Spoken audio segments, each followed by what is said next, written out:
Bom dia a todas, bom dia a todos.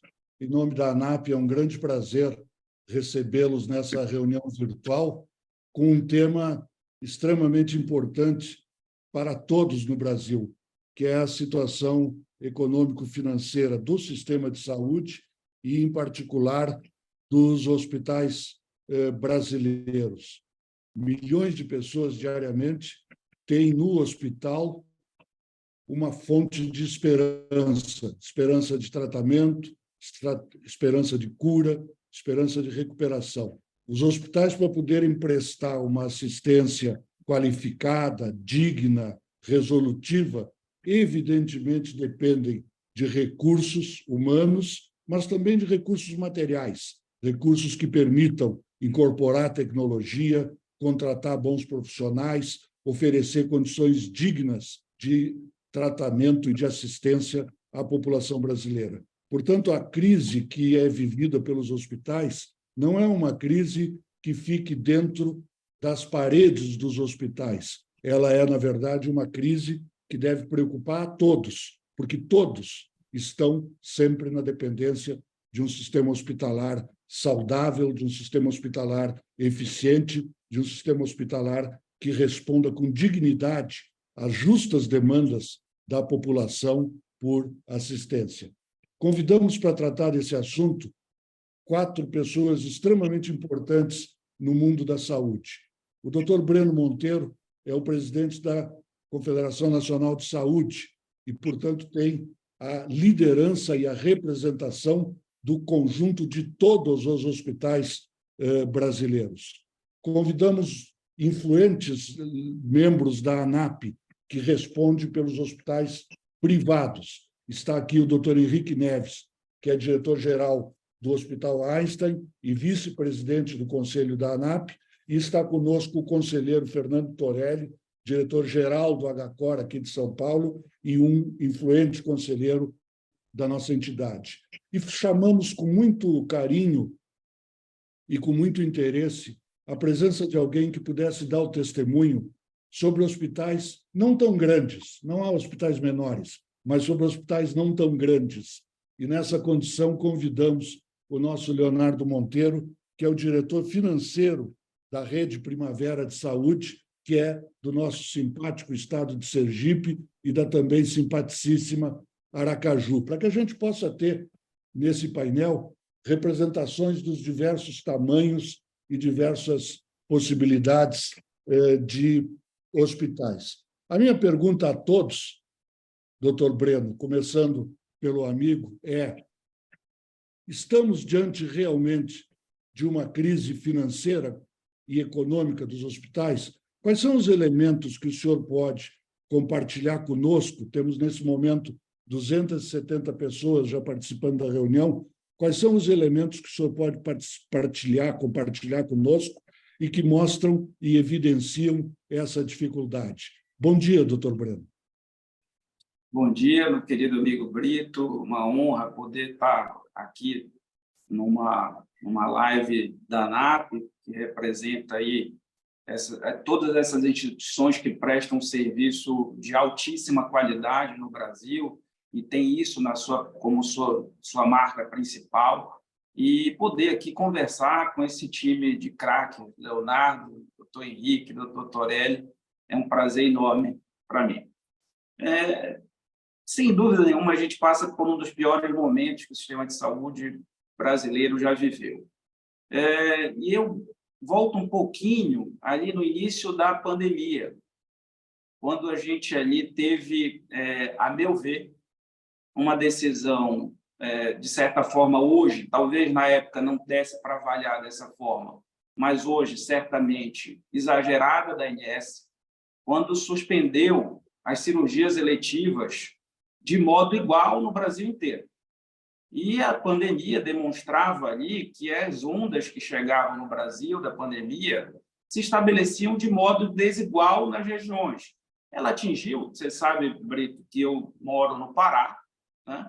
E a região norte foi a primeira atingida. Então, Amazonas, o Pará, que já tinham um nível de assistência, número de leitos, número de profissionais, de equipamentos menor existe essa desigualdade regional, sempre existiu no Brasil, elas foram acometidas muito fortemente desde o início. E aí você via a região como a região sul, hospitais completamente vazios ali naquele momento, porque tinha sido suspenso grande parte dos atendimentos e ainda não havia esse quantitativo de pacientes com Covid que pudessem ocupar aquele espaço. Isso trouxe para mim, talvez, o principal desafio agora. Nós tivemos ali no ano de 2020 uma sinistralidade baixa nas operadoras, uma diminuição do caixa efetivo dos hospitais, das clínicas e dos serviços, fazendo com que houvesse esse represamento ao longo desse período, que ainda parte desse sistema ainda vem sendo acometido até agora com esse represamento. E, obviamente, isso traz nós tivemos aí pela primeira vez uma deflação nos índices de reajuste e agora os índices, por conta desse desafio, têm suplantado aquilo que o consumidor espera poder pagar. Então, esses são os primeiros. Esse foi o primeiro desajuste que a gente tem vivido e estamos pagando essa conta agora, nesse momento. Associado a isso, Breno, a gente precisa estar muito atento ao que acontece no Congresso Nacional. O Congresso Nacional tem legislado sobre sistema de saúde público e suplementar de forma, muitas das vezes, intempestiva. Por que eu digo intempestivo? Porque, por exemplo, vamos para a questão dos pisos salariais. A gente sempre teve, existem só na área de saúde, 56 projetos de piso salarial no Congresso Nacional. E, obviamente, todos eles com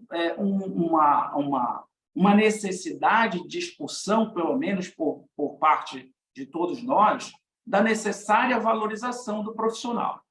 Mas quando, de alguma maneira, este Congresso, de uma forma não correta, sem dar espaços para que a gente possa encontrar as fontes que pudessem financiar esse sistema, aprova um piso salarial como o da enfermagem, que cada uma das nossas instituições, hoje nós estamos aqui, estou dentro de uma instituição, que eu sou gestor, verificando o número de demissões.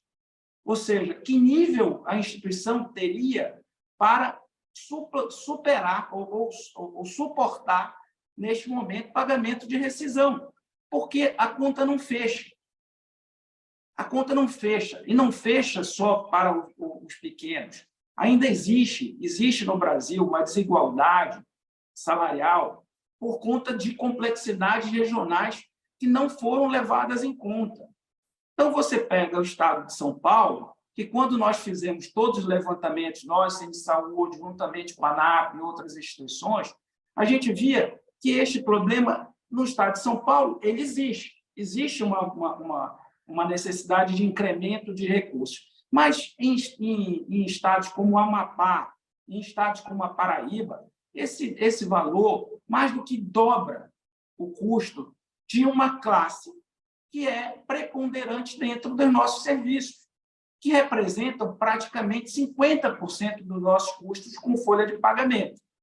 Então, isso, com medidas que o Congresso, por exemplo, como essa, faz de forma sem pensar nas consequências, e por conta disso, foi necessário que a gente, pela Confederação, juntamente com essas entidades como a ANAP, pudessem ir ao Supremo Tribunal Federal na tentativa de estabelecer um rearranjo disso aí.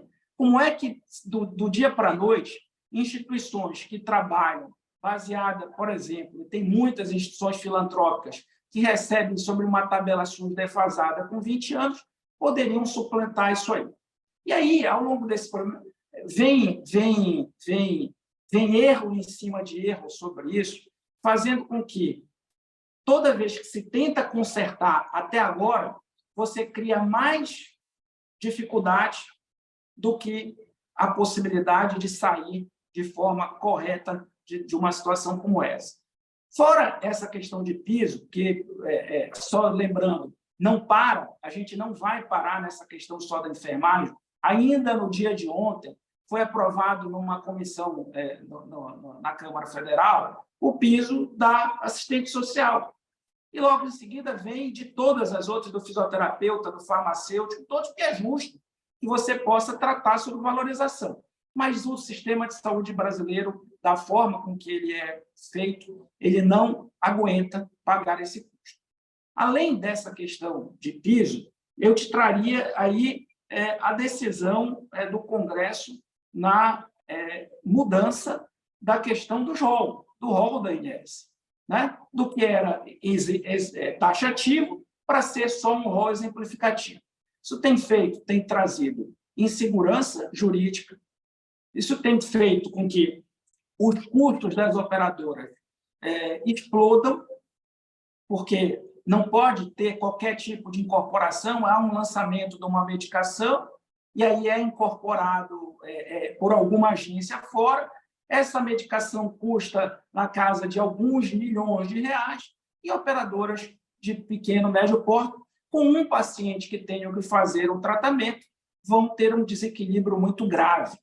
E isso a gente precisa mesmo, e há até uma dúvida, mesmo que nós tenhamos alguns serviços que pudéssemos, como prestador, prestar mais, a gente não pode pensar apenas de um lado dessa cadeia. Nós precisamos pensar num sistema como um todo, porque o desequilíbrio traz consequências, como o estudo da ANAP, conduzido por vocês, Brito, tem mostrado: aumento da glosa, aumento do prazo de pagamento e tantas outras consequências, que isso acabam atrapalhando a nossa assistência, a nossa gestão.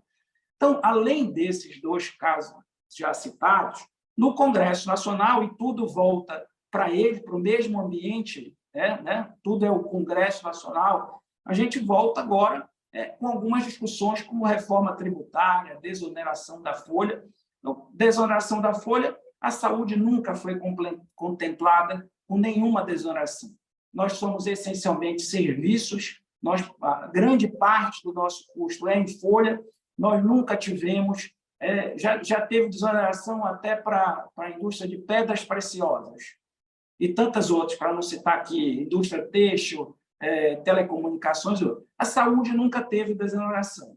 E aí você tem tramitando projetos no Congresso de reforma tributária, que todos eles, e nós temos feito, você tem feito um trabalho fundamental, Brito, aí nessa articulação com o Congresso com relação à reforma tributária, porque os projetos que estão lá até agora nos oneram ainda mais, fugindo, inclusive, de uma realidade de mundo.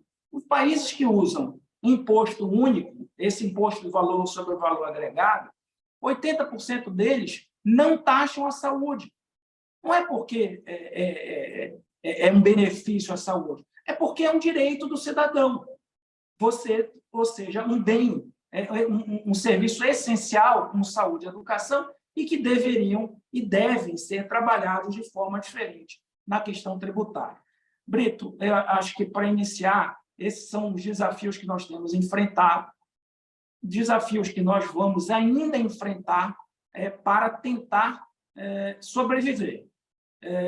Eu tenho passado alguns dias aqui, como você também, tendo que explicar para os nossos associados o que eles querem ouvir de nós, alguma saída. E eu lembrava a eles que lá atrás, em agosto de 2022, nessa questão do piso, eu disse: olha, tenho certeza absoluta que a gente vai encontrar uma saída. A gente vai fazer, estamos pedindo uma medida cautelar aqui, que foi concedida à ocasião, para que a gente possa ganhar esse tempo e poder, quem é o responsável por esse sistema, encontrar uma saída. Passaram-se quase um ano e não se encontrou essa saída, e os nossos associados estão, nesse momento, em desespero, tendo que ou demitir colaboradores essenciais para o seu serviço, ou reduzir leitos, trazendo ainda mais consequências para a prestação de serviço ao cidadão e ao seu cliente. Essas seriam as minhas palavras iniciais, Brito. Nós estamos nesse momento, muito obrigado, doutor Breno, nós estamos nesse momento com 403 participantes, e vai ser um grande prazer ouvir o nosso Henrique Neves, que tem uma experiência enorme na gestão do setor hospitalar, dirige o Hospital Albert Einstein. Como é que você caracteriza essa crise, Henrique? Como é que você compara essa crise com outras já vividas? Enfim, qual é a sua análise da situação que a gente está vivendo? Bom dia, Brito. Já estivemos juntos hoje. Eu acho que não tem paralelo. Eu estou há 16 anos no setor e desconheço qualquer paralelo entre a situação atual e qualquer coisa que se tenha vivido ao longo do tempo, né? Acho que houve alguns momentos de maior ou menor aperto, mas certamente esta crise, pela sua profundidade e extensão, é a mais importante dos últimos 15 anos, pelo menos, né? E eu queria aproveitar a tua pergunta, na verdade, para tentar sugerir alguns caminhos, né? Porque acho que a gente pode chorar muito sobre a situação atual, né? Mas, ao final do dia, a gente tem que encontrar saídas, né? E quais são essas saídas é importante, né?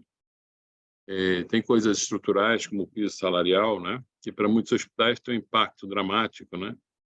E o que a gente tem que esperar aí é que, efetivamente, se consiga construir uma solução através do Supremo Tribunal Federal e mitigue esses efeitos, ou module, ou, de alguma forma, crie um espaço econômico para os hospitais, né? Então, isso não está nas nossas mãos no momento, né?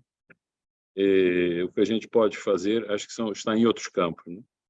Eu queria dividir, assim, de um ponto de vista de gestão para vocês, assim, em 4 níveis, né? A busca de soluções, né? Então, o primeiro é o chamado resultado econômico, né? É o que a gente consegue fazer de um ponto de vista de competência contábil, né? Para adicionar valor ao longo do tempo. E o jogo é conhecido, né? A gente tem que aumentar a receita e reduzir custos e despesas, né? Seja de um ponto de vista da operação em si mesmo, seja de um ponto de vista financeiro, né?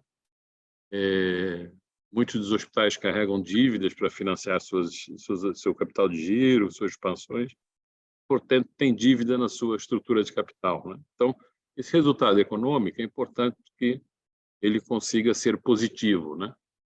E óbvio que eu estou dizendo o óbvio, né? Não me escapa isso, mas eu vou sugerir alguns caminhos que, ao longo do tempo, foram utilizados, né? Tem um segundo bloco, quer dizer, que não é mais o resultado econômico, é o que a gente chama de resultado caixa, né? Assim, é que muitas vezes você gera um valor agregado, mas ele não se transforma em caixa. Não se transforma em caixa porque o seu capital, o seu contas a receber sobe, os seus estoques sobem, né? E o dinheiro que poderia estar disponível é consumido pelas necessidades da operação, né? Então, a diferença entre esse resultado econômico e o caixa ela é importante, né? Porque dizem que é possível viver ou fazer um resultado econômico e ser destruído pelo caixa, né? Ter um prejuízo e, inclusive, quebrar, né? Então, para olhar o resultado caixa, tem uma série de itens não caixa que tem que ser somática, depreciação, amortização, capex, tem as aplicações de variação de capital de giro. Então, assim, esse conjunto, né, ele vai gerar efetivamente qual é o caixa disponível para a organização ao longo do período, né? E tem todas as contas, de onde é que vai parar esse caixa, se é no próprio caixa, se é numa aplicação, se vai para o bolso do dono, ou se é necessário tomar empréstimos para financiar a operação, né? Então, todo esse resultado de caixa é bem dinâmico e tem que ser analisado isoladamente, né? O terceiro ponto é o quanto está sendo aplicado na operação, né? Então, de ativo permanente e o capital de giro, né? Quais são os imóveis que se tem, os equipamentos, as máquinas, enfim, o conta a receber, a conta de fornecedores, né? E essa conta é importante, porque quanto menor ela for, melhor, né? Porque a relação que existe de rentabilidade entre o valor econômico adicionado e o capital que você empregou, né? Então, assim, algumas vezes, você vender imóveis não operacionais, que não estão sendo utilizados, é importante. ou trocar propriedade de imóveis por locação de imóveis, né? Existem operações que podem fazer que reduzem esse capital empregado, né? E, finalmente, a estrutura de capital. O que é de capital próprio, o que é de capital de terceiros, né? Nesse processo, né? Obviamente, quanto maior for o seu capital de terceiros num ambiente, e neste momento um ambiente de juros altos, pior é para o resultado da sua organização e afeta o seu resultado econômico. Então, o equilíbrio dessas peças todas, do econômico, do caixa, do capital empregado e da estrutura de capital, é importante que ela seja vista de um ponto de vista conjugado, né? Então, o que se pode fazer nesse contexto, né? Então, do ponto de vista de receita operacional, a gente tem as clássicas alavancas de volumes, né? Onde é que eu posso aumentar a demanda, né? E o característica interessante desse período tem sido de aumento de demanda, né? Embora ele tenha sentido nos últimos 2 meses um certo afrouxamento, essa demanda aconteceu. E o mix é importante, né? Porque frequentemente a demanda que você tem é uma demanda de baixa rentabilidade, né? Então, entender quais são as atividades que produzem mais resultado e menos resultado dentro das organizações de saúde é importante, né? Para poder calibrar esse portfólio, né? E cada organização vai saber o que é importante ou não, quais são as coisas que estão conectadas, que tipo de relação é importante ter. Tem serviços que são deficitários, mas que geram resultados positivos na sua corrente, à medida que os pacientes são captados e são tratados, né? Seja de diagnóstico ou de pronto atendimento. Então, assim, tem uma questão desse portfólio que pode gerar valor na forma como ele é olhado, né? Tem um segundo ponto, que é o processo de faturamento, né? O processo de faturamento é complexo na unidade de saúde e vai desde do reconhecimento do serviço prestado, a valoração desse serviço, se os itens todos foram incluídos, né? Ou se itens devem ser excluídos, né? Até que ponto as glosas vão reduzir esse valor, né? Então, tem uma série de vazamentos nesse processo de faturamento, que tradicionalmente são de 2% a 3% da receita, inclusive em organizações bem calibradas, né? Então, ser capaz de reconhecer o que aconteceu, valorar adequadamente, documentar adequadamente, né? São componentes importantes para que esses serviços possam se tornarem receita, né? E, na nossa experiência, sempre tem um potencial de melhorar, né? E é evidente que tem outras alavancas, que sejam as outras atividades que podem ser feitas à volta do hospital, né? Todas elas requerem tempo para o seu desenvolvimento, mas tem receitas de pesquisa clínica, tem receitas de atividade de ensino, enfim, tem o que a gente chamaria adjacências das organizações de saúde que tem valor, né? E muitos desses recursos estão dentro de casa, né? Para desenvolver isso. Quer dizer, tem médico que é pesquisador, tem médico que é professor, então, assim, é possível montar essas ideias, né? E, finalmente, não esquecer que o corpo clínico é uma grande fonte de valor para as organizações, né? Porque são eles que trazem os pacientes, né? E se você tiver o corpo clínico certo, certamente, tanto de um ponto de vista de demanda quanto do mix de procedimentos que você faz, você consegue mexer na rentabilidade, né? Então, assim, esse conjunto de receita operacional ele é complexo, tem muitas variáveis, mas é possível expandir, né? E não necessariamente em faturar mais, mas em faturar com maior rentabilidade, né? Tem um segundo bloco que eu chamaria de custos e despesas, né? Então, tem todo o processo de compras, né? Os hospitais têm milhares de chamados SKUs, né? Milhares de itens de compras, né? Esses itens frequentemente estão totalmente desorganizados, não estão organizados no ponto de vista que permitam a você saber quem são os fornecedores de cada um deles. As especificações são muito variáveis, né? Então, à medida em que você domina a especificação do que você precisa, que você sabe qual é o mercado que vende esses produtos, e você consegue criar verdadeiras competições entre os fornecedores, né? É possível fazer ganhos importantes também nessa conta de custos e despesas, né?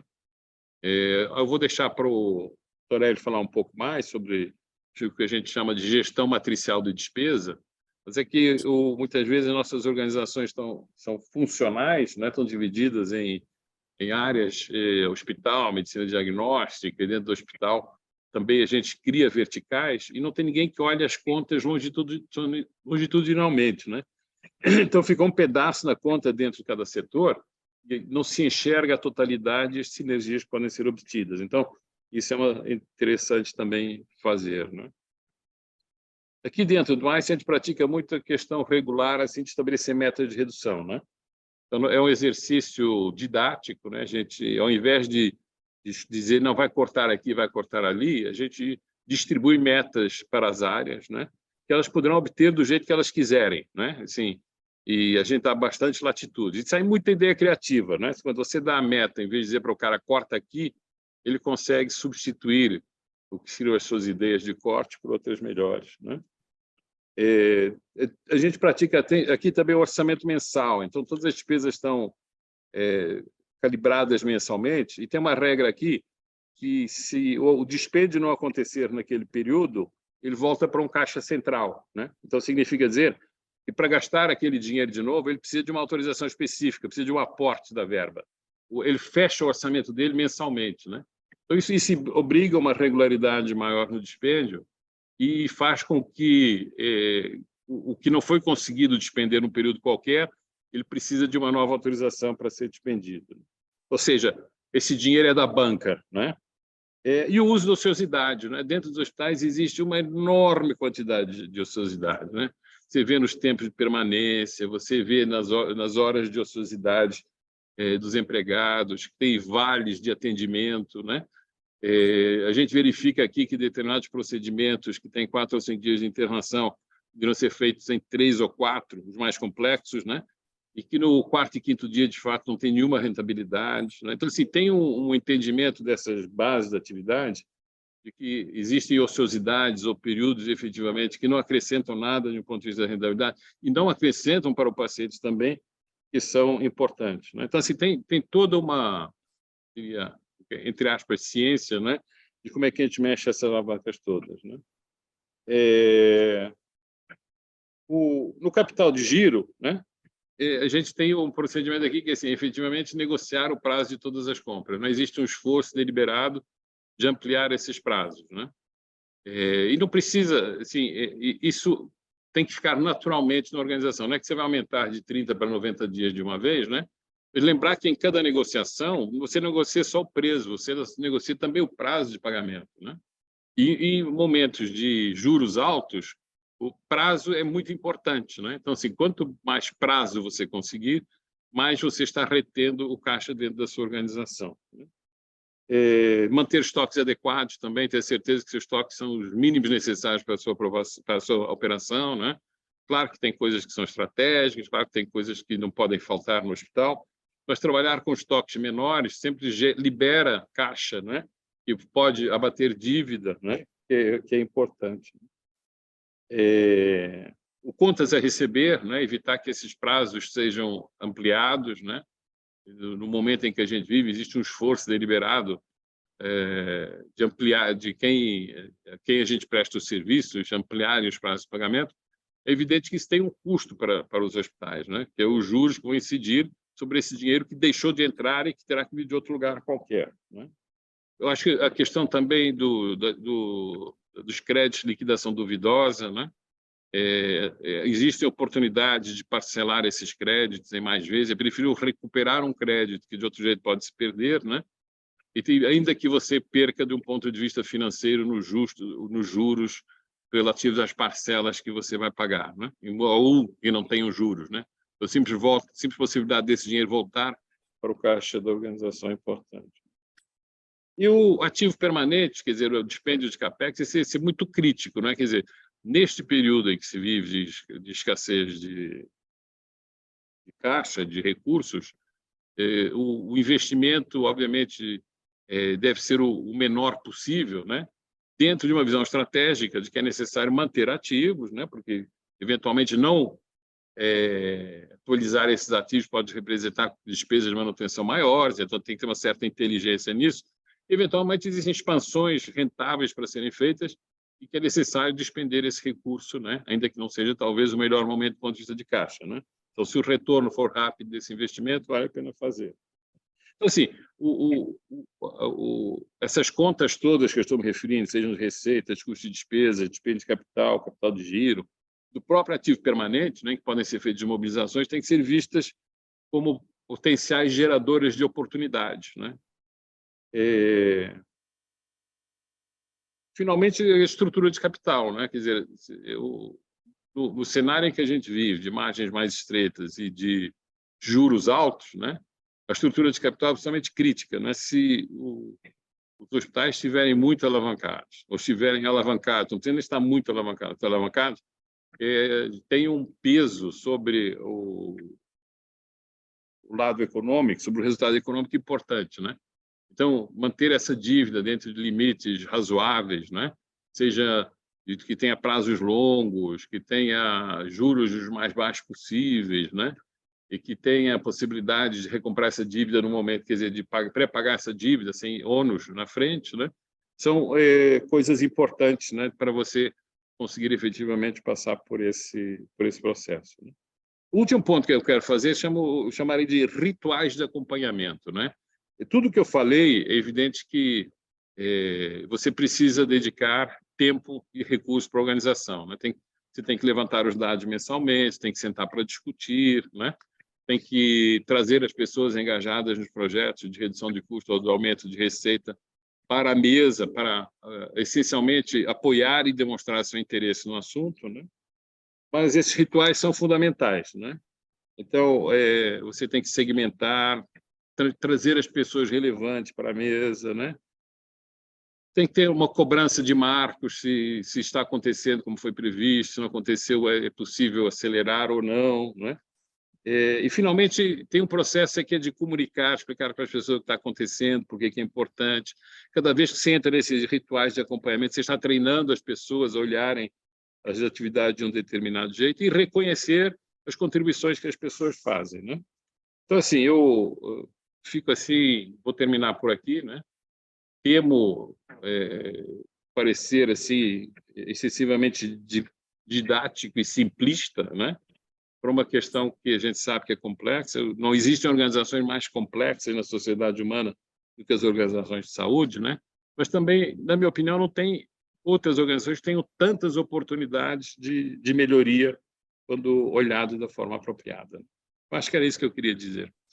Eu queria agradecer muito, como sempre, o nosso Henrique, de forma técnica, de forma muito séria, e a partir de uma experiência importante, relata aí caminhos e me permite fazer o comentário, né, de que quem está nos acompanhando, nesse momento são 439 pessoas, há um nível muito profissional de gestão da maioria absoluta dos hospitais. Ou seja, essa crise ela não se dá porque os hospitais não estão fazendo o chamado dever de casa. Não, a crise se dá apesar da maioria dos hospitais estarem fazendo o dever de casa. Eu gostaria de passar agora para o nosso conselheiro Fernando Torelli, que tem uma experiência imensa na gestão de grandes hospitais e tem um gosto muito particular também pelos temas de gestão e de administração. Torelli, por favor. Obrigado, Brito, Henrique, Breno, Leonardo e todos que estão nos assistindo. Primeiro, eu quero dizer que eu trabalho em gestão hospitalar há 37 anos. E, como o Henrique colocou, nos últimos 15, esse deve ser o ano mais complexo, eu afirmo que nos últimos 37 anos, este é o ano mais complexo da sustentabilidade do segmento hospitalar. E o que eu aprendi nesse tempo, Brito, é que a gente tem que cuidar para que a nossa agenda tem que estar preocupada com as operadoras, tem que estar preocupada com o piso da enfermagem, tem que estar preocupada com tudo que está acontecendo fora, mas nós temos que ter uma agenda interna de eficiência dentro da instituição. E essa agenda, nesse momento, os executivos têm que ter atuação pessoal, é quase indelegável, tem que efetivamente atuar na busca da eficiência. Eu tenho dito que 2023 é o ano da saúde baseada em eficiência, não baseada em evidência somente. Tem que ter um choque de eficiência. Tem muito o que fazer. Nossos hospitais são eficientes, mas eu diria para vocês que nós temos muita coisa para melhorar a eficiência das nossas organizações. O Henrique falou uma série de pontos que ele deve estar na agenda do executivo principal da companhia, olhando todos os dias pela gravidade do problema. Eu queria só destacar que nós iniciamos 2020 com a Covid, 2021 com a variante P1, 2022 com a variante Ômicron, nós tivemos queda de receita, determinados períodos nós tivemos receita com queda de margem, porque os custos se elevaram. Então, nós tivemos, de 2020 a 2022, um momento extremamente difícil e diferente do que nós estávamos enfrentando até o momento. 2022, começou as operadoras tendo um aumento de sinistralidade.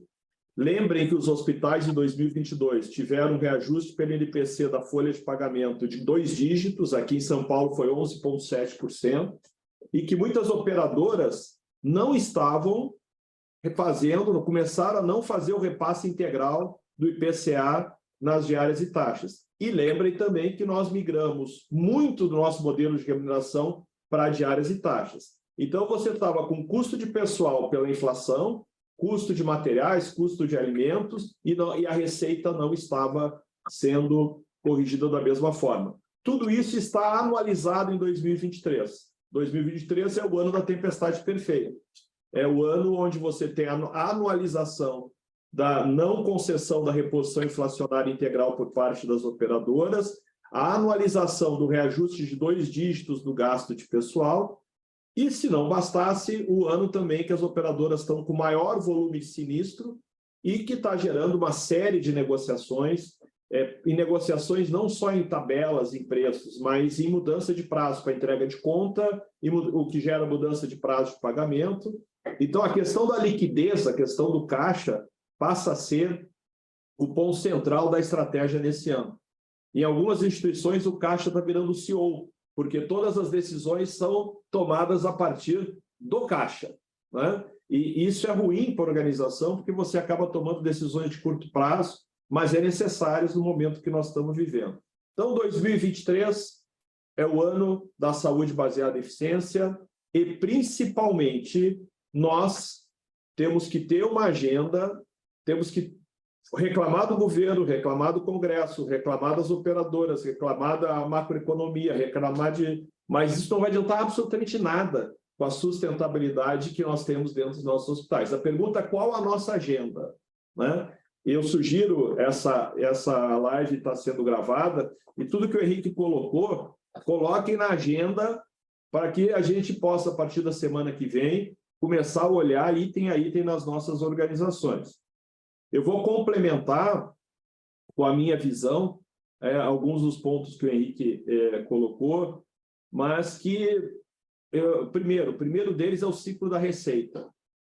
Em todos os hospitais que eu trabalhei, todos os hospitais que eu cheguei, são bons hospitais, o processo de geração de conta, geração de faturamento, transformar o atendimento numa conta e essa conta no caixa, era muito elástico. E depois de uma ação efetiva, de maior eficiência, se conseguiu gerar um resultado dentro da organização. Então, o tempo que nós temos, desde o atendimento do paciente até a geração da conta, é um tempo fundamental na busca de melhoria de resultados.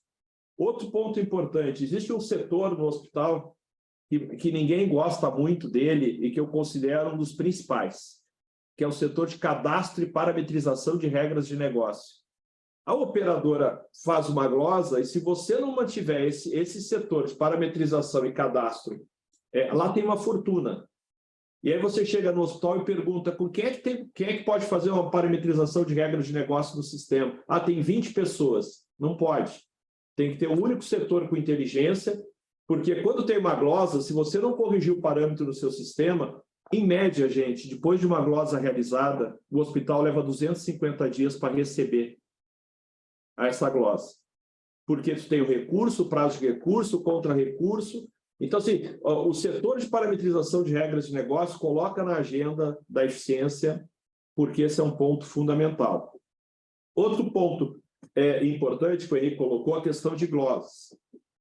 Aqui no HCOR, eu propus para o pessoal da estrutura de glosas que eu quero entender, né, com o CEO da companhia, por que nós temos um contrato assinado com regras de negócio parametrizada e mesmo assim tem glosa. E aí você vai ver que tem glosas que são erros do hospital, tem glosas que o hospital faz um procedimento sem autorização, e tem glosas que são totalmente descabidas, mas que elas sistematicamente são realizadas. Então, nós temos que ter uma postura diferente em relação a essas glosas, mas nós temos que gerar um aprendizado. Eu, pessoalmente, estou participando com algumas operadoras da reunião para discussão de glosas. E não tem nenhuma outra reunião que tenha gerado potencial caixa maior do que olhar para esse processo. Então, existe lá na agenda da eficiência, ciclo da receita. Eu afirmo que tem muito recurso, muito caixa dentro dessa agenda em qualquer hospital. Né? Nos melhores hospitais tem também. Então, essa agenda ela é fundamental. A segunda agenda, como o Henrique colocou, é a agenda de supply, a agenda de suprimentos. Não dá para você viver no seu hospital fazendo cotação de compra em plataforma eletrônica, cotando compras para 1 mês, para 2 meses. Você tem que buscar um contrato de fornecimento por um período de 6 a 1 ano, negociando um valor muito maior e conseguindo preços e prazos de pagamento muito melhores. Existe uma outra coisa para colocar na agenda da eficiência que se chama padronização. Todos os hospitais que eu passei, alguém chegava para mim e disse, não, esse material não é padronizado aqui no hospital. Eu disse, mas interessante, né? No Einstein no Moinhos no Sírio por que aqui não é? Então, a questão dos comitês de padronização são fundamentais para a gente fazer uma revolução na estrutura de supply e entender a cadeia de suprimentos como um todo. Você não tem que ter 200 mil fornecedores, você tem que buscar os parceiros de médio e longo prazo. E tem uma ferramenta que aqui no hospital, o Moinhos faz isso já há 10 anos e o HCOR a gente está começando a fazer mais recentemente, são as reuniões de gestão matricial de despesa. Você tem todas as lideranças num anfiteatro e todas as contas que desviaram do orçamento tem que ser feita uma análise crítica e lá no anfiteatro a gente usa o método Kumbuka da gestão de qualidade, que é sortear na reunião quais são as 20 áreas que vão explicar o seu desvio para que haja o aprendizado em toda a organização. Todo mundo teve que ter análise, todo mundo teve preparado para a apresentação. O método Kumbuka, que é aquele que você põe o nome dentro de uma Kumbuka para sortear. Né? E aí, com isso, você faz com que todas as pessoas estejam preparadas e todo mundo conhece o seu orçamento, conhece as suas contas. E, de novo, muitos hospitais que eu conheço têm muita oportunidade no processo de gestão orçamentária. Gestão clínica é o terceiro ponto dessa agenda, saber se os nossos hospitais nós estamos fazendo somente aquilo que é pertinente, por que determinadas operadoras glosam procedimentos que muitas vezes são realizados nas nossas instituições, e eu quero dizer para vocês que essas glosas vão aumentar muito, pertinência de internação em UTI, pertinência de relação de cirurgia de urgência, pertinência de internação via pronto-socorro. Quem não tiver o domínio desse processo vai acordar com um monte de glosas, porque as operadoras cada vez estão mais investindo nisso. Em determinadas ações é um investimento pertinente, porque a gente só deve fazer o que realmente tem que ser feito. E o último ponto da proposta de agenda, e eu estava refletindo, por que alguns hospitais estão nessa crise diferentes de outros hospitais? Por que alguns estão mais rígidos e outros estão menos rígidos? E eu quero dizer para vocês, pela minha observação, aqueles hospitais que possuem uma equipe executiva bem capacitada, trabalhando junto há mais de 5, 10 anos, fazendo o ciclo de melhoria todos os dias, estão enfrentando a crise muito melhor. Então, para mim, o maior investimento, Brito, do enfrentamento de reinventar o hospital é formar uma equipe executiva competente, com estabilidade, com ciclo de melhoria e metodologias sendo realizadas de forma contínua para que você consiga ir melhorando todos os dias. Aquelas instituições que todo dia estão mudando a equipe para lá e mudando a equipe para cá vão sofrer muito, porque o método não está consolidado e porque as pessoas acabam não tendo segurança e não conhecem em profundidade a organização. Então, esses 4 pontos eu incluiria no que o Henrique colocou para formar a agenda da segunda-feira da semana que vem. Não dá para esperar, não dá para você imaginar que, não, segunda-feira tem que estar com a agenda chamar todo mundo na diretoria e dizer: começamos o ano da saúde baseada em eficiência e todos os executivos vão ter que trabalhar focado na eficiência, sob pena da redução do quadro e da redução do quadro de pessoal ser maior do que talvez tenha que ser em função do piso da enfermagem. Então, chegou a hora. A boa notícia é que não tem mais tempo e o que tem que ser feito, tem que ser feito. Obrigado, Brito. Nós temos 452 pessoas e elas puderam, acompanhando, e elas puderam ter aqui uma noção do brilhantismo com que o nosso Torelli enfrenta as questões de gestão. Nós ouvimos aqui o Dr. Breno, que é o presidente da Confederação Nacional de Saúde, que tem um olhar sobre todos os hospitais. Ouvimos dirigentes, Henrique Neves, Fernando Torelli, de 2 grandes hospitais localizados em São Paulo, e eu deixei intencionalmente para que o nosso Leonardo Monteiro, de Sergipe, do Grupo Primavera, pudesse ser o último a falar, para que ele pudesse ter a oportunidade de mostrar o seu olhar a partir de um outro ponto de observação, que é o ponto de observação de um hospital não tão grande, né? Não tão grande. E eu até pediria ao Leonardo que iniciasse rapidamente dizendo o número de leitos do Hospital Primavera e como ele imagina e como ele sente que a crise chega nos hospitais não tão grandes ou nos pequenos hospitais.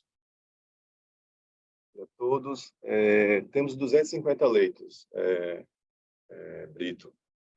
Fizemos uma ampliação recente agora, então aumentamos e estamos com 250 leitos aqui no Hospital Primavera. Então, estou feliz de estar aqui com vocês, participando da jornada digital. Espero que esse evento, ao final, traga para todos, né, com essas discussões, insights para cada um. Né? Ouvimos o Dr. Breno, ouvimos o Dr. Henrique, com a aula aí de economia, né?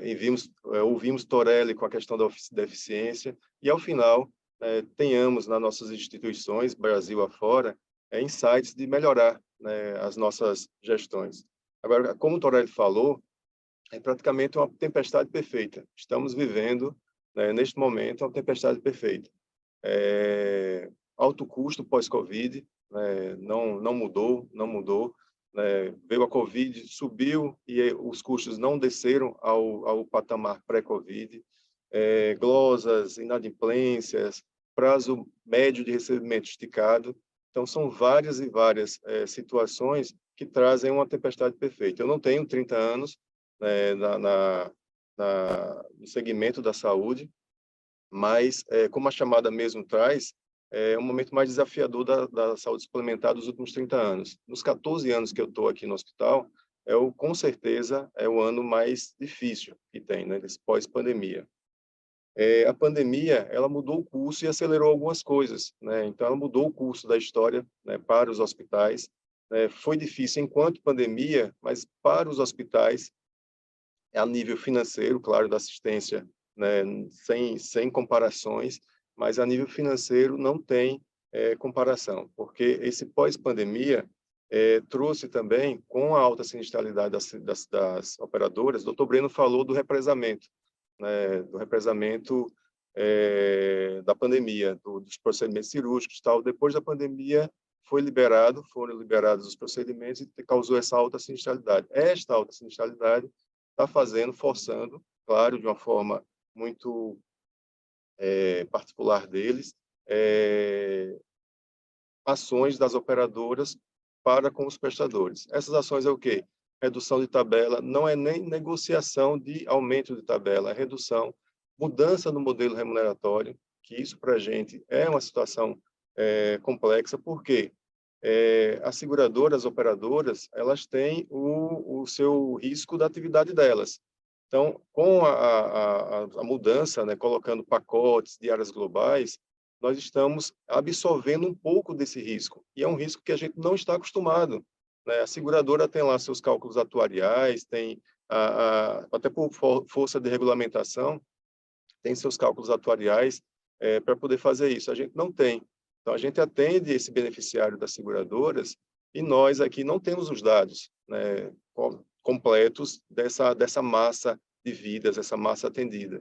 Então, se ele fecha um contrato com uma outra empresa, se ele cancela algum contrato com alguma empresa com muitas vidas, isso vai mudar o perfil epidemiológico. Então, aquele cálculo que a gente fez lá atrás, né, para um pacote, ele pode começar a mudar.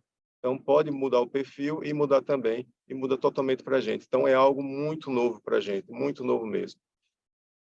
Uma coisa que Brito falou, e eu sou coordenador do Grupo de Trabalho Financeiro da ANAP, né, divido com o amigo Marçal essa coordenação já há alguns anos, e eu ouço muito, né, de vários colegas Brasil afora, né, seja do Sul, do Norte, do Sudeste, praticamente as mesmas angústias, Brito, né? Então, estamos nesse Brasil tão diverso, mas economicamente, financeiramente, é claro que tem alguns hospitais com caixa maior, outro com alavancagem maior, mas o dia a dia mesmo, com as dificuldades com as operadoras, dificuldades com inadimplência, dificuldade com glosa, dificuldade com os fornecedores, né, com a pressão dos fornecedores em aumentar preço, é praticamente igual.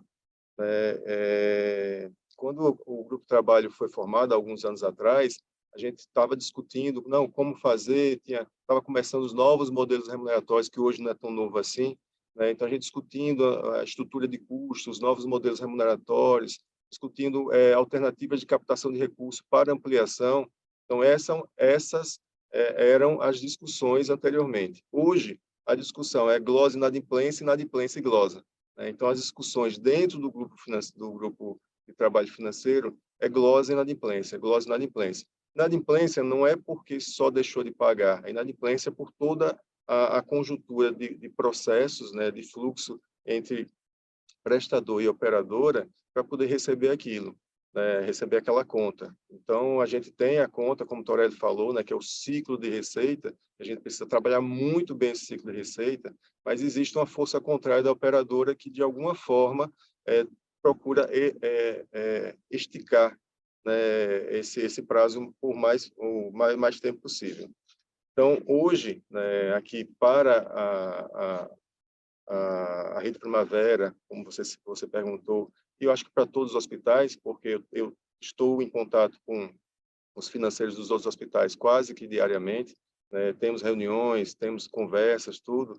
Praticamente, eu brinco que são dois sentimentos antagônicos, mas quando eu vejo um colega, né, de um grande centro, de um grande hospital, né, falar coisas que aqui eu sofro também, eu tenho alegria, porque estamos no mesmo patamar, e tenho também tristeza, porque, poxa, não tem ninguém melhor do que eu, né? Então, muda-se só o tamanho, mas a proporção é bem parecida na questão econômica, tá? E do financeiro. Claro que tem hospitais com um caixa bem maior, tem hospitais que estão alavancados, né, mas a conjuntura é bem parecida. Uma coisa também que foi comentado até por Torelli, a gente teve, isso são os dados do SINHAR, né? A ANAP tem um sistema de indicadores hospitalares, né, da ANAP, que é o SINHAR. Então, o SINHAR, ele presta essa informação, ele divulga essa informação para todos os associados. E tem um dado lá que é a receita líquida por paciente dia. Então, essa receita líquida paciente dia, pré-pandemia, foi em torno de R$6.000, R$6.073, o número aqui na mão. Em 2002, foi 6.136. Então, a receita, né, líquida paciente dia, né, dos associados da ANAP subiu 1,04% de 2019 para 2022, pré e pós-pandemia. Já as despesas, né, despesas totais paciente dia, saiu de 5.307 para 5.818. Então, subiu 9,63%. Então, se a receita só sobe 1% e a despesa sobe 9%, quase 10%, cola ali, então a margem é espremida, né? Então, esse número traz bem a realidade, né, dos associados da ANAP, que, né, consequentemente, Dr. Breno tem a confederação aí com várias entidades, tudo, então deve ser algo parecido também.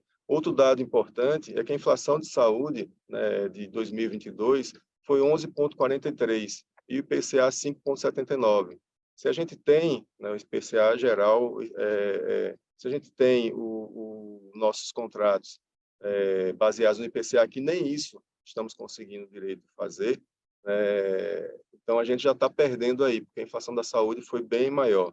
Então, são vários indicadores que mostram, né, um efeito deletério dessas ações ao longo dos anos, principalmente pré-2019 e pós-pandemia.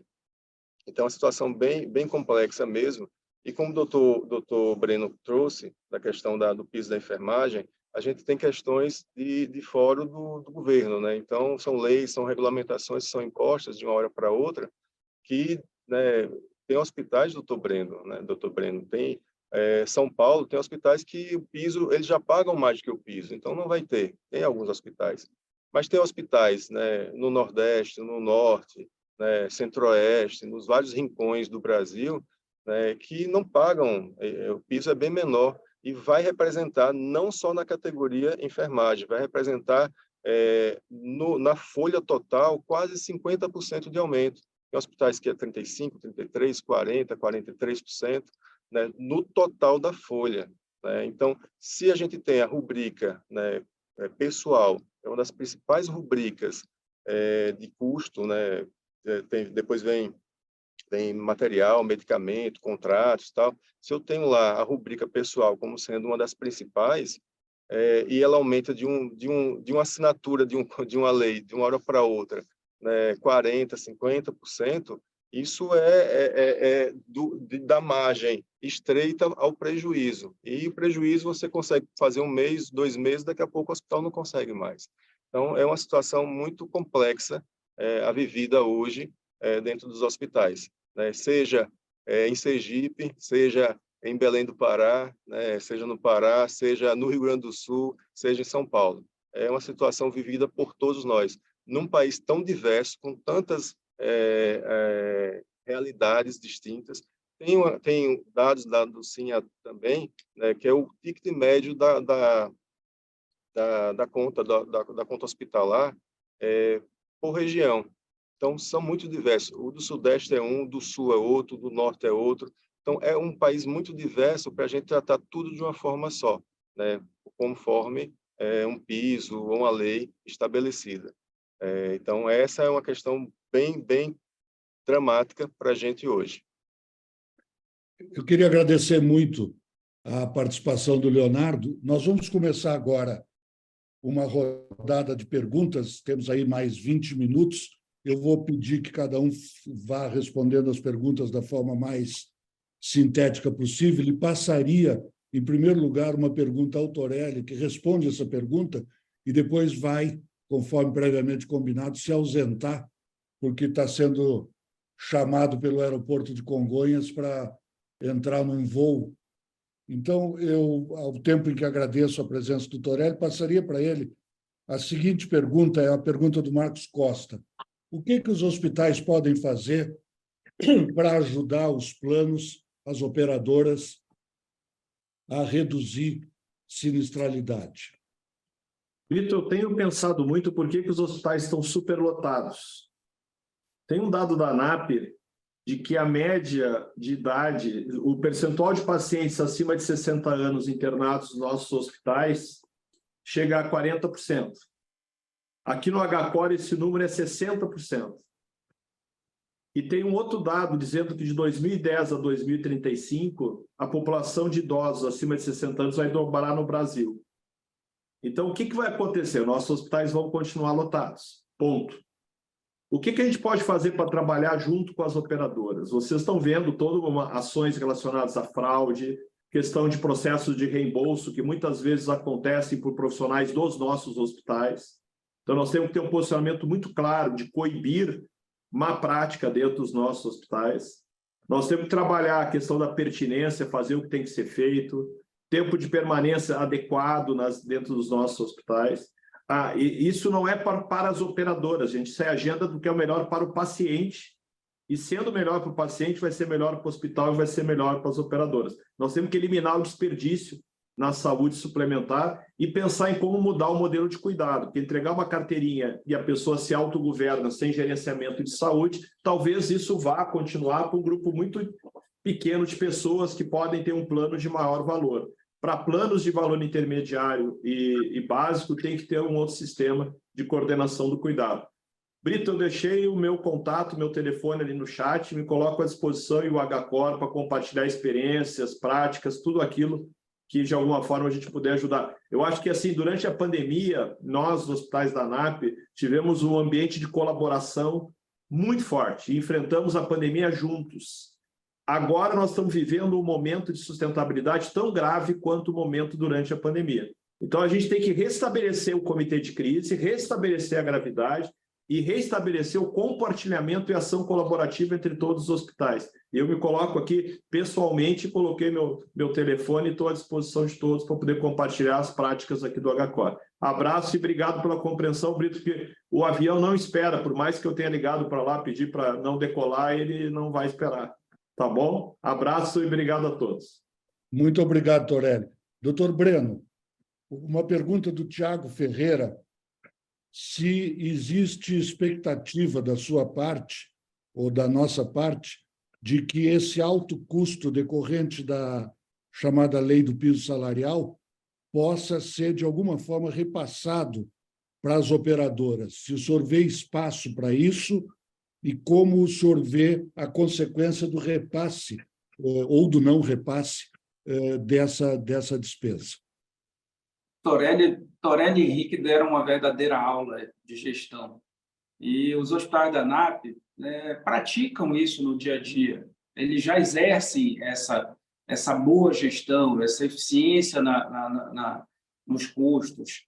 Mas a realidade dos hospitais de menor porte, e o Leonardo sabe disso, na relação com as operadoras, a gente já não conseguia reposição da inflação, do IPCA, há muito tempo. Nós nunca conseguimos.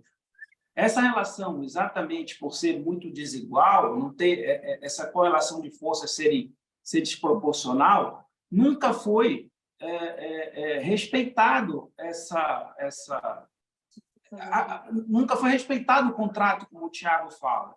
E agora repassar esse custo, aonde o Leonardo aqui lembrou, existem hospitais que variam de 30% a 50% nas suas despesas, esse aumento, é quase impossível você chegar numa operadora, que grande parte dela está com uma sinistralidade muito alta, que dificilmente, que nunca teve a compreensão de, pelo menos, repor a inflação dos custos, ou de ter uma negociação fácil, ou seja, a gente não tinha reposição anual, a imposição ou vinha na forma de ou você aceita isso ou você é descredenciado. E aí, quando veio uma atitude com um custo exacerbado como esse da enfermagem, você dificilmente vai conseguir repassar.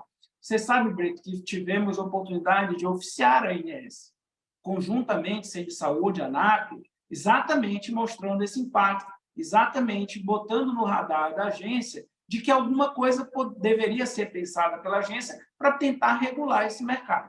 Mas a gente sabe das dificuldades, inclusive operacionais, que isso existe dentro da própria agência para que isso possa ocorrer. Mas eu queria lembrar aqui, Brito, que tudo isso, e aí é fundamental, que a partir, aliás, muitos já estão fazendo, mas que se exerça cada vez mais cada um desses pontos trazidos pelo doutor Henrique. Mas tudo isso que é feito já por grande parte, mas obviamente das nossas instituições, mas obviamente sempre há o que fazer, cai por terra com apenas uma medida do Congresso Nacional. Imagine você que daqui e provavelmente estará na agenda do Congresso nos próximos meses a reforma tributária. E se uma reforma tributária não for muito bem cuidada, essa articulação pela ANAP, pela Centro de Saúde, por outras entidades, ou pelo conjunto de prestadores, você vai sair de uma taxação hoje de impostos em torno de 9%, 10% que você paga para esses impostos que estão sendo discutidos, para pagar 25%. Então, não tem margem operacional, não tem exercício de gestão que você possa fazer, que possa cobrir. um rumo como esse. Essa é a grande realidade que a gente vive. Então, é importante que a gente possa pensar nos problemas internos, muito bem levantados aqui pelos nossos palestrantes, mas também pensar em alguma forma de fazer com que o Congresso entenda o que é esse sistema. Infelizmente, são 513 deputados e 81 senadores que pouco conhecem, eles escutam muito, têm uma visão distorcida do que é o sistema. Então, nós temos esse trabalho, Bruno, e é por isso que você tem acompanhado, estamos fazendo esse trabalho junto, a ANAP, de Saúde, uma tentativa de estabelecer frentes parlamentares, porque como é que pode um setor como o agro, né, que tem uma frente parlamentar com 150, 180 representantes, que nomeia ministro, que elege presidente da Casa, do Congresso, da Câmara, do Senado, e a saúde, que é o terceiro maior gerador de emprego desse país, que é fundamental, não consegue, da mesma forma, estabelecer, demonstrar para esse conjunto de parlamentares que isso é complexo alterações legislativas do tamanho que tem sido proposto. Caro Henrique Neves, tem uma pergunta interessante do Pedro Burguesan, perguntando se, nesse contexto de crise, né, como fica o investimento em inovação, se esse investimento vai ser prejudicado, e qual o papel que, nesse processo de inovação, em busca de soluções para essas dificuldades, poderiam ter empresas de startups trazendo soluções mais baratas, mais novas, mais modernas. Eu queria primeiro trazer uma palavra de esperança também, não é? Porque frequentemente quando a gente entra nesses túneis escuros, a gente só vê ameaças à nossa volta, né? Se a gente olhar para o Brasil assim, desde a redemocratização, quando você era o porta-voz do Tancredo, a gente vê que a gente passou por diversas experiências, né? Que foi o governo Sarney, passamos depois pelo governo do Collor, depois do Itamar. E, assim, a gente experimentou momentos difíceis ao longo dessa trajetória, né? E esses equilíbrios macros acabam, de alguma forma, sendo, a meu ver, restabelecidos, né? Há momentos de incerteza e de aprofundamento, mas eu não queria tirar do nosso sentimento de que é possível que as coisas melhorem também, né? Então, obviamente que precisa de um trabalho, como o Breno disse, de criar um ambiente propício junto aos tomadores de decisão do país, particularmente o Congresso Nacional, com relação à importância do setor saúde e do setor de saúde privado, né? A gente precisa fazer isso, precisa de comunicar melhor, transmitir melhor, enfim, tem um papel nosso, tem o papel de arrumar dentro de casa, né, que a gente falou bastante, né? Mas indo à pergunta, eu estou fazendo um investimento aqui exatamente sobre inovação no Einstein, chama Science Frontiers, são 2 dias, né, está no 2º dia, e ontem apresentaram um dado interessante, que a maior parte das startups no mundo, o investimento caiu mais de 50%, né? Assim, em geral, o investimento em startups teve menor queda. No setor de saúde foi que teve menor queda, caiu 13%, né? Então é interessante que, apesar desse mau humor com relação ao investimento nesse segmento, onde menor caiu foi na área de saúde, né? E possivelmente porque se percebe que na inovação da área de saúde existem efetivamente oportunidades de desenvolvimento de produtos e serviços e de capturar valor, né? Então, eu acho que isso foi uma informação importante, né? A questão de startups, eu acho que e a gente tem experiência aqui há mais de 5 anos de lidar com elas, né? Sim, a primeira vantagem da startup é criar dentro da sua organização. As organizações de saúde são voltadas para a produção de produtos e serviços dentro de determinados padrões, né? E há um estímulo à redução da variabilidade, né? De que as coisas sejam feitas de acordo com esses padrões. A startup, a inovação, parte de um princípio diferente, de fazer as coisas de uma forma diferente. E como a organização dedica tanto tempo e recurso a fazer as coisas como devem ser feitas, não sobra muito espaço para pensar e fazer de forma diferente, né? E a startup traz essa potencialidade para a organização, né? De, ao interagir com ela, criar uma cultura, né? Ou mudar a cultura no sentido de estar aberto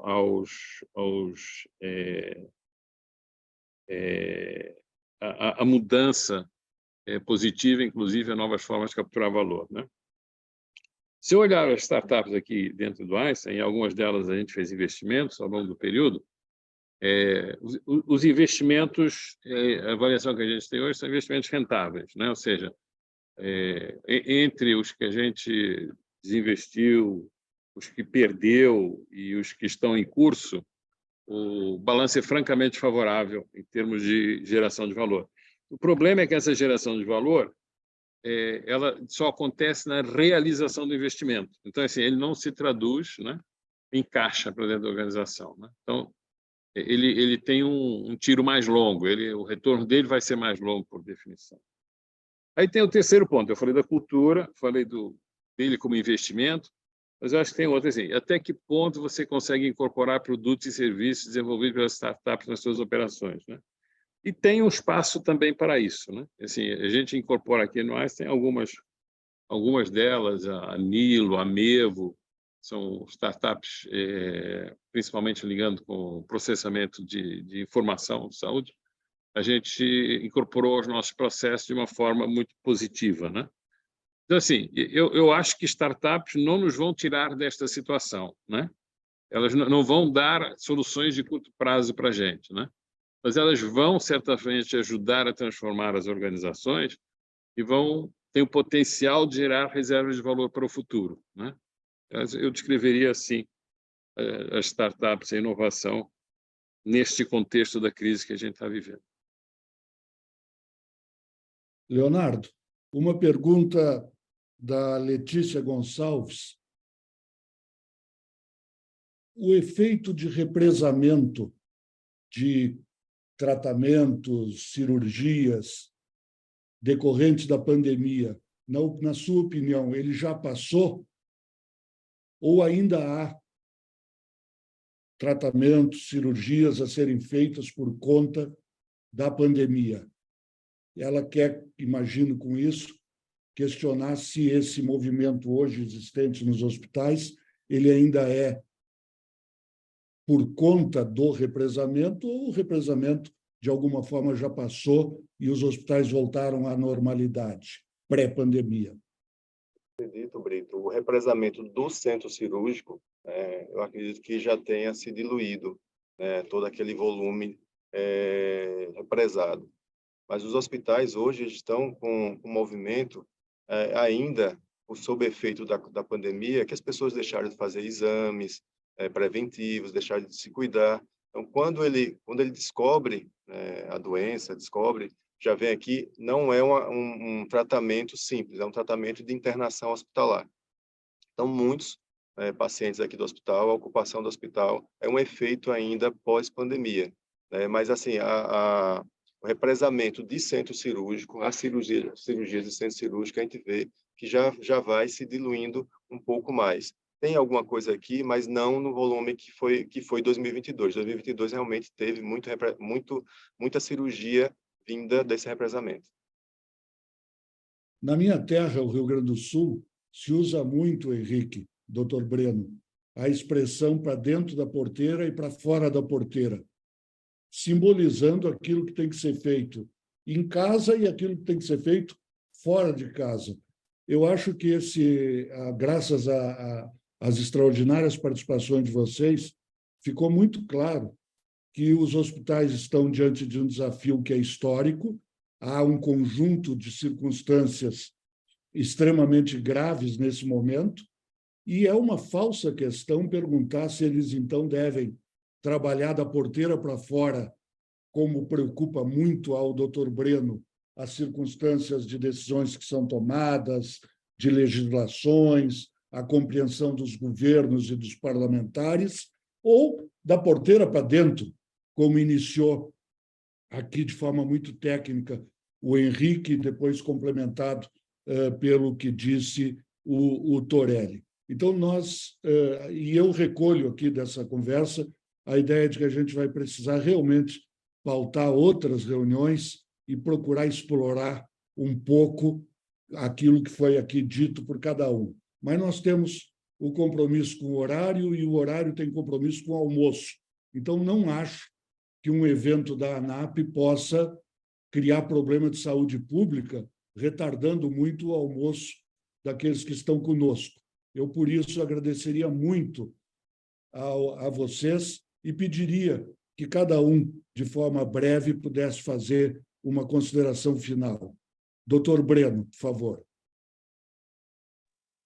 Ô, Brito, só agradecer. Eu acho que a gente tem muitos desafios realmente pela frente. Eu acho que o setor, de forma correta, tem procurado união. Acho que você sabe disso, nós temos procurado conversar insistentemente com outras entidades das operadoras, Fena Saúde, Abrange, temos feito essa articulação que é importante no Congresso, e acho que com união a gente consegue estabelecer tanto estratégias para a porteira para dentro como para a porteira para fora. Então, conto sempre. Eu agradeço o convite, fico muito honrado pelo convite. Toda vez que precisar, estamos aqui juntos. Muito obrigado, doutor Breno. Leonardo. O Torelli fala muito da questão da eficiência, né? Eu já assisti várias palestras dele. Então, é focar nisso, muito eficiência. A gente tem uma frase de Peter Drucker que ele fala que a cultura come a estratégia no café da manhã, né? Então, a gente tem que ter firme isso, né? Tem que ter uma estratégia muito firme, né? Ter esses encontros, orçamento, tudo, para implementar uma nova cultura, uma cultura de eficiência. Se ele estivesse aqui, ele estaria falando de eficiência também, como ele falou, né? Ter constância, eficiência. E ontem eu escutei um termo diferente, um termo novo para mim, que é ataraxia. Ataraxia é você estar com a sua alma, paz na alma. Então, em momentos de grande conturbação, isso são os filósofos lá, os estoicos, lá antes de Cristo, que eles falavam muito disso. Então, em momentos de muita conturbação, você está com a paz na alma para poder passar por esse período. Então, com muito trabalho, muita paz na alma para todos, para a tranquilidade, e que a gente, confiante que a gente vai passar isso, com muito trabalho e eficiência. Vou pedir que o nosso Henrique Neves, até na condição de vice-presidente do Conselho da ANAP, faça a palavra final. E eu gostei muito, Henrique, da sua lembrança de que a gente não decrete o fim do mundo, pelo menos agora. Aguarde um pouco, né? Então, realmente é preciso que as pessoas se deem conta que se existe, e é uma coisa antiga, mas é uma coisa verdadeira, se existem enormes desafios, existem também enormes oportunidades. Eu pediria que você encerrasse o nosso encontro. Primeiro, acho que a gente tem que ter uma visão otimista com relação ao futuro, né? E a razão para isso é que nós fazemos uma atividade que é indispensável, não é? Quer dizer, se a gente estivesse fazendo, sei lá, jogos de essas betnets, essas coisas, se a gente fizesse jogos de entretenimento, a gente não cuida dessas coisas, a gente cuida de coisas sérias, que é de saúde da vida, não é? A gente não imagina que isso deixe de existir, não é? Que o que a gente faz possa deixar de ser relevante, não é? Portanto, a fórmula econômica, eu acho que aparecerá de um jeito ou de outro, porque esse sistema terá que sobreviver e se manter para poder atender a população. Então, eu diria que o lado negativo, que a gente chama do downside, eu não vejo assim. Isso tem uma rede em algum momento de proteção, né? E segundo, do ponto de vista externo, eu vou lembrar que a ANAP tem vitórias importantes. Teve a resolução CEMED número 2, que a gente segurou. A gente conseguiu do BNDES uma linha de financiamento para capital de giro durante a pandemia. Jamais o BNDES deu uma linha de financiamento para capital de giro no mundo. O Dória mudou o ICMS aqui dentro de São Paulo, a gente derrubou esse aumento do ICMS do Dória. E a gente, no PIS, a gente continua lutando dentro do Supremo Tribunal Federal. Então, assim, não subestimem a capacidade das organizações do setor, né? A CNS com a ANAP tem o poder, eu acho que de formular esses pontos de vista e de trazer essa posição. Então, assim, eu acho que externamente a gente precisa criar um ambiente propício para a nossa atividade e a gente tem entidades fortes para isso, né? Então, eu sou também otimista nesse ponto. Para dentro de casa, assim, eu acho que o exercício, assim, existem reservas de valor, nós somos organizados, os sistemas são fragmentados, os sistemas têm excesso de capacidade, em muitos momentos a gente não entende direito os mix, os portfólios, a alocação de recursos, as ociosidades. Então, assim, se a gente olhar isso de uma forma, diria, estrutural, eu divirjo um pouco e que todo mundo já faz isso, não. Eu acho que existem diversos... Aqui nós aprendemos todo dia sobre isso, né? Então, a gente sabe hoje, por exemplo, que é possível aumentar 50 leitos dentro da capacidade do hospital se eu conseguir reduzir o tempo de permanência das cirurgias mais complexas. Eu acho que eu consigo, né? E para isso eu não preciso investir um centavo, nem ter um centavo a mais de custo. Então, assim, esses insights que a gente tem, né? Das reservas de valor que estão dentro de um sistema tão complexo, eu diria, não deixem de aprofundá-los, né? Existe na área de compras, existe na área de gestão de recursos, existe na forma como a gente faz investimento, tem muita oportunidade. Então, assim, a minha mensagem é a seguinte: trabalho, né? E união e trabalho, né? União na busca dos nossos objetivos externamente e trabalho interno, né? Esta crise será superada, eu não tenho dúvida, não. Muito obrigado a todos que nos acompanharam. A gente, ao longo da reunião, teve aqui mais de 500 e tantas pessoas participando, mostra o interesse que existe. E muito obrigado, doutor Breno, pela gentileza de, na sua agenda super difícil, abrir esse tempo para conviver aqui conosco da ANAP. Obrigado, Leonardo, e muito obrigado ao doutor Henrique Neves. Boa tarde a todos.